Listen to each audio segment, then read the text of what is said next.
Hello, dear students. I welcome you all once again to the virtual classroom of moral science. So, students, in my last video, I have given you the explanation of chapter number 3, Strengthen Your Character, which has given you the value of honesty. I hope you must have watched my previous video and you all must have understood this particular chapter and you must have learned the value honesty. So, students, please be honest in all your work. Okay, now I have given you the work to find out the answers of all the exercise. I hope you all must have find out the answer. So in this video I am discussing all the answers with you all. If you have find out your answer, then please check your answers, and if suppose you have not find out your answers, then please mark your answers along with me. So the first question is, what does honesty mean? Honesty का क्या मतलब होता है, ये हमें यहाँ पर बताना है. सो इसके लिए आप क्वेश्चन के अंदर ही पहले मार्क कर लीजिए कि किस पेज नंबर के ऊपर आपको इसका आंसर मिलेगा. सो यहाँ पर मेंशन करिए page number 14. So on page number 14 you will get the answer of this question. So now let's move on to page number 14 जहाँ पर हम ये आंसर मार्क करेंगे. सो देखिए, दिस इज पेज नंबर 14. इस क्वेश्चन के स्टूडेंट्स तीन आंसर्स हो सकते हैं. आप कोई भी आंसर लिख सकते हो, बट यहाँ पर मैं आपको तीनों ही आंसर्स मार्क करा रही हूँ.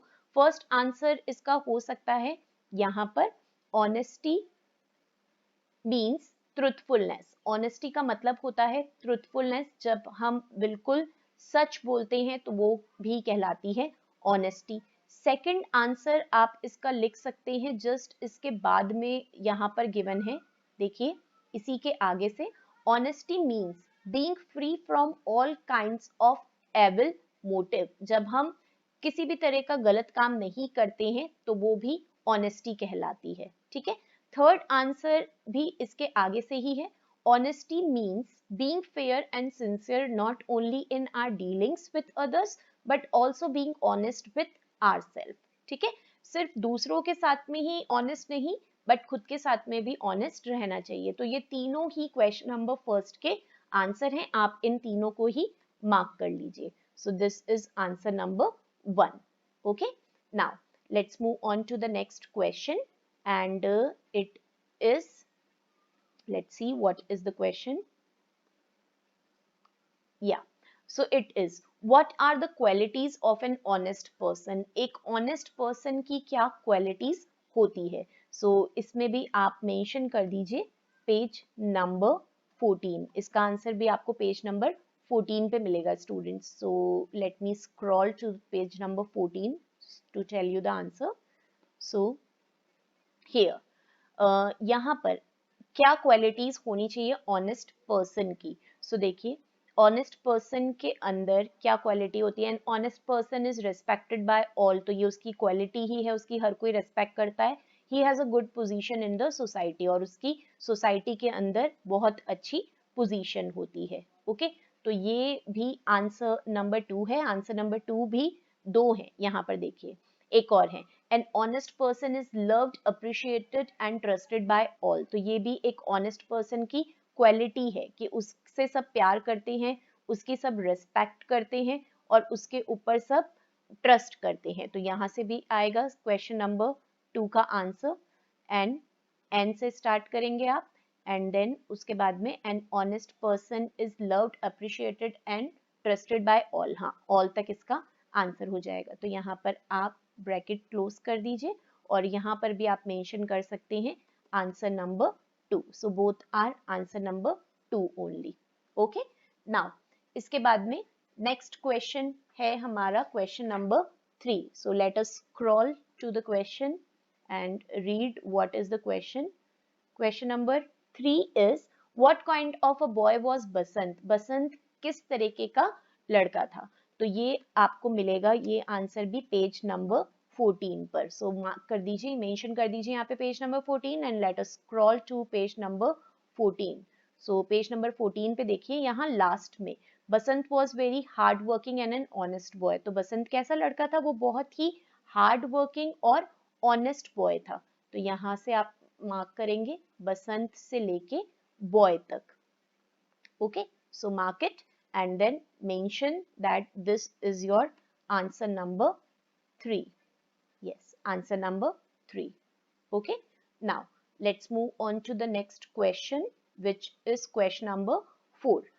Why did Rajkishore agree to buy something from Basant? Rajkishore बसंत से कुछ लेने के लिए अग्री क्यों हो गया? तो यहाँ पर देखिए, पहले आप मार्क करेंगे क्वेश्चन में से ही राजकिशोर के पहले आप ब्रैकेट लगाइए. राजकिशोर अग्रीड, यहाँ पर हो जाएगा अग्री के बाद में अग्रीड लगेगा. तो देखिए ई के बाद में आप एक हाइफन का साइन लगाकर और डी मेंशन कर दीजिए. यहाँ पर पास्ट टेंस हो जाएगा. Rajkishore agreed to buy something from Basant because, यहाँ पे लिखिए आप बिकॉज, और इसके बाद में इसका आंसर वैसे तो हम मोस्टली लिखेंगे ही, थोड़ा सा ही क्वेश्चन में गिवन है, बुक में गिवन है. तो देखिए बिकॉज के बाद में पेज नंबर आप मार्क करिए, page number 14, sorry 15, come on page number 15 after this, because के बाद में पेज नंबर 15 पे इसका आंसर है. देखिए क्वेश्चन में से क्या मार्क करना था, Rajkishore agreed to buy something from Basant. Now we'll move on to page number 15. So see, this is page number 15. यहाँ पर देखिए राजकिशोर was highly moved. यहाँ पर देखिए, यहाँ से हम स्टार्ट करेंगे तो राजकिशोर नहीं लिखेंगे, राजकिशोर की जगह हम लिखेंगे यहाँ पर ही. ओके, ही के बाद में यहाँ से आएगा was highly moved. वो उसके एक्ट से बहुत ज्यादा मूव्ड हो गया था, यानी कि जब उसने कहा था ना कि I am not a beggar, I am just a seller, I am selling my things to you, I am not a beggar. So यहाँ पर देखिए इसको आप अंडरलाइन करेंगे जैसा कि मैंने अंडरलाइन करा है, was highly moved like this, and then see after this you have to write down by his justification was highly moved. क्यों हुआ था उससे moved? क्योंकि उसने जो justification दिया था by his, या आप लिख दीजिएगा इसके आगे बुक में justification, उसने अपना justification दिया था that he is not a beggar, कि वो कोई बैगर नहीं है, एंड इसके बाद में मैं यहाँ नीचे की तरफ मेंशन कर रही हूँ, आप भी नीचे की तरफ मेंशन कर दीजिएगा. And he did not ask for any help. उसने राजकिशोर से किसी भी तरह की हेल्प नहीं मांगी थी. ओके, तभी जो राजकिशोर था वो उससे कुछ खरीदने के लिए तैयार हुआ. तो बिकॉज के बाद में आप लिखेंगे पहले ही was highly moved by his justification that he is not a beggar and he did not ask for any help. So this one is your answer number 4. Okay, so here I am mentioning answer number 4. Fine. So आप mention कर दीजिएगा अपनी book के अंदर, और ध्यान रखेंगे students कि आपको जो मॉरल वैल्यू के आंसर्स हैं वो बुक में ही फिल करने हैं. There is no separate notebook for moral value. जैसे मैं बुक में मार्क कर रही हूँ, आपको भी बुक में ही मार्क करने हैं. आंसर नंबर 4 के बाद में let's move on to next question, that is question number 5th. See, let us see what is question number 5th. Why was Basant unable to return back with change? Basant change लेके वापस क्यों नहीं आ पाया था?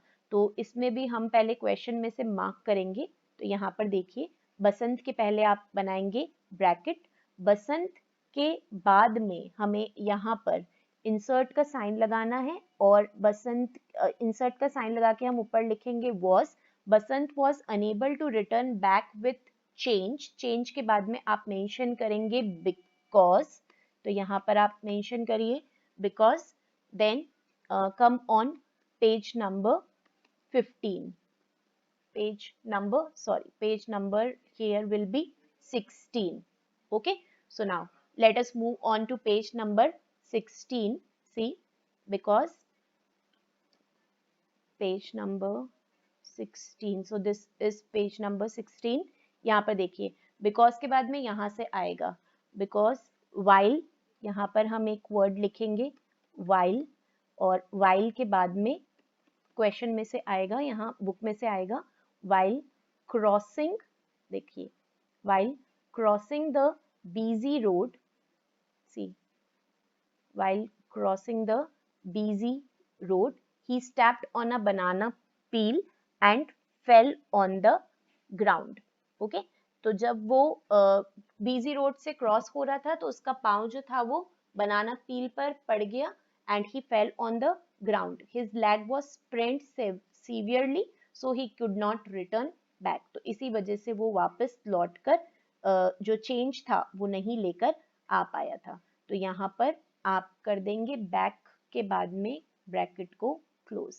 Okay, सो ये देखिए, या फिर आप सीवियरली तक लिख दीजिए क्योंकि बैक तो हम लिख चुके हैं क्वेश्चन के अंदर, he could not able to come back to return the change because unable to return back because while यहाँ से आ जाएगा फिर while crossing the busy road he stepped on a banana peel and fell on the ground, his leg was sprained severely. So this is your answer number 5. So here we will mention answer 5. Okay, now let us move on to the next question, and the next question is question number 6. See, according to Rajkishore, what was Basant's real wealth? Rajkishore के according बसंत की real wealth क्या थी? तो यहाँ पर देखिए question में से यहाँ से आएगा अकॉर्डिंग टू राजकिशोर बसंत, पहले इसके नीचे अंडरलाइन कर दीजिए according to Rajkishore, then what नहीं लिखना है हमको, व्हाट और वॉस को आप कट कर देंगे। तो देखिए यहाँ पर मैं व्हाट और वॉस को कट कर रही हूँ। सी, what and was we have to cancel, and then according to Rajkishore Basant's real wealth, तो यहाँ पर आप अंडरलाइन करेंगे Basant's real wealth, wealth के बाद में आप मेंशन करेंगे was his honesty। तो यहाँ पर हम क्वेश्चन के अंदर ही आंसर को मेंशन कर देंगे। देखिए according to Rajkishore Basant's real wealth was his honesty। Rajkishore के अकॉर्डिंग बसंत की जो रियल वेल्थ थी वो उसकी ऑनेस्टी यानी कि उसकी सच्चाई थी। Then seventh answer, a child dishonesty if detected earlier become a blessing in disguise, explain how? So this answer you will get on page number 17. So let us mark the answer on page number 17. So this is page number 17. Let me scroll it for you all. So here this is the page number 17. So देखिए यहाँ पर जो second last paragraph है इसके अंदर हमारा answer है यहाँ से। तो देखिए हम मार्क करेंगे a child dishonesty if detected earlier becomes a blessing in disguise. At an initial stage he she understands the consequences of dishonesty and does not grow to become a dishonest man and women. But if delayed dishonesty results in lifelong disgrace, ruin and sometimes imprisonment. The higher the height to which a dishonest man has reached, the greater and more painful is eventual fall. So it will be till here. Okay, तो इसका मतलब मैंने आपको मेरे last video में explain किया ही था कि अगर कोई बच्चा डिसऑनेस्ट है और इनिशियल एज में अगर पता चल जाता है कि वो डिसऑनेस्ट है तो वो उसके लिए एक तरीके से ब्लेसिंग्स बन जाती हैं, क्योंकि इनिशियल स्टेज के अंदर हम क्या कर सकते हैं, अपने अंदर काफी चेंजेस लेकर आ सकते हैं और बड़े होते होते वो जो एक गलत चीज हमारे अंदर आ गई है डिसऑनेस्टी, वो दूर हो जाती है और बड़े होने पर कोई भी फिर डिसऑनेस्ट मैन या वुमेन नहीं बनता है। ओके, तो अर्ली एज में अगर ये पता चल जाए तो ये एक तरीके से आशीर्वाद की तरह ही काम करती है, ब्लेसिंग्स की तरह काम करती है। सो this is your answer number 7. So I hope now you must have marked all your answers. Now let us move on to remaining exercises, which are first exercise, honest art hearts produce honest actions. यहाँ पर आएगा first में actions. Then honest person is respected by all. यहाँ पर हम mention करेंगे respected. Okay, now let us move on to the next one. Honesty is a noble virtue. Honesty एक noble virtue है. सो नोबल LE आएगा यहाँ पर. यस, बसंत honesty made him, बसंत की ऑनेस्टी ने उसको ग्रेट बनाया था. ओके, महान इंसान बनाया था. At the end dishonesty results in disgrace and punishment. तो यहाँ पर आएगा डिसग्रेस. फाइन. सो ये हो गए फिलिप्स के answers. Now yes and no. When a person is fair and sincere in his character and behavior, we say he is an honest man. जब कोई इंसान सिंसियर होता है अपने बिहेवियर के अंदर, तो हम बोलते हैं कि वो एक ऑनेस्ट मैन है. तो yes, this is correct. The next, human beings never make mistake. इंसान कभी भी गलती नहीं करते, तो ये बिल्कुल गलत है. किसी ना किसी से कभी ना कोई गलती जरूर ही होती है. तो this is wrong. So no. Then sometime dishonesty gives success for a short period of time. कभी कभी डिसऑनेस्टी से कुछ समय के लिए सक्सेस भी मिलती है. So yes, this is correct. Dishonesty से कभी कभी इंसान को सक्सेस भी मिलती है.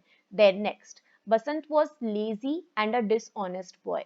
बसंत बहुत ही लेजी और डिसऑनेस्ट बॉय था. सो नो, बसंत तो बहुत ही ऑनेस्ट बॉय था और सिंसियर बॉय था. Basant parents died in a bomb blast. Basant के पेरेंट्स बॉम्ब ब्लास्ट में मर चुके थे. तो yes, this is absolutely correct. तो यहाँ पर आप फिल कर देंगे yes. Okay, so these are the answer of yes and no. Now let us move on to match the following. So first, Basant.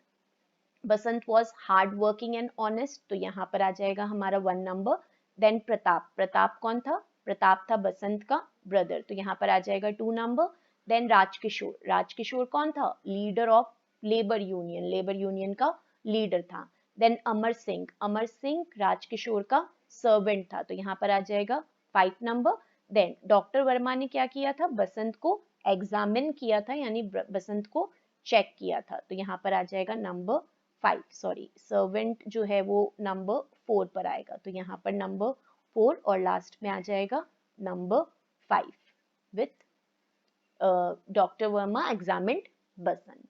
Okay, so these were the exercises related to chapter number 3. Please mark all these exercises in your book only, and then read this chapter again to learn the value of honesty. Okay, students. And if suppose you have not completed the work of previous 2 chapters, then you can drop me a message. I will send you the work of chapter number 1 and chapter number 2. Please complete this work in your book only. No need to make the notebook for moral value. Okay, students. So that's all for today. I'll see you back in next class of moral value, where I will be explaining you one more chapter of moral values. Okay. So till then, do take good care of yourself. Thank you, students.